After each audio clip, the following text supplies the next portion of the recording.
kag sa numero 1 sa mga balita subong adlaw.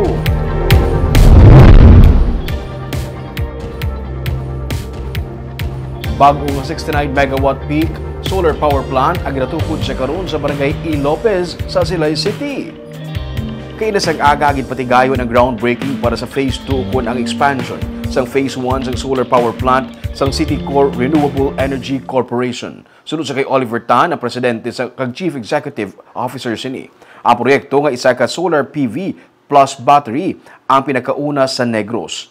Nagakasayuran nga sila ang makatigayon deliver sang kuryente bisan pa sa gabi. Ilakip ang 25 megawatt peak sa una nila nga solar farm nga gitukod sang 2015. Ginalantaw nga magadangat sa 94 megawatt ang total nila nga ma-deliver. Ginapaabot nga mahuman ang proyekto antes matapos ang 2024 o kun early 2025. Mga isa man ka agro-solar ang proyekto kung saan upod sa mga mangunguma, tugutan ang pagtanom sa root crop sa idalom sa mga solar panels. Ginabi-abi ni sila Mayor Judith Gallego ang proyekto nga ginapabot mag-hire sang 500 tub 700 ka mga trabahador sa construction stage kag 30 naman ka mga empleyado kung maging operational na.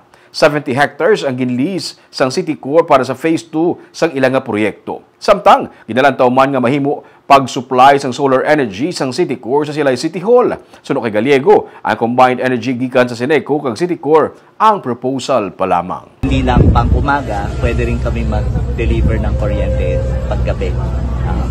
So the battery, sir, this is a first in Negros, the battery system. This is going to be the first solar PV plus battery in Negros. Actually, ang tinatayo namin 10 projects, isa to kasama doon, totaling to 1,000 megawatts. Sabay-sabay yon. Meron kami sa Batangas, sa Pangasinan, sa Pampanga, at dito. Sabay-sabay ho yun, matatapos before end of the year. So this is in support of the DOE transition into renewable energy.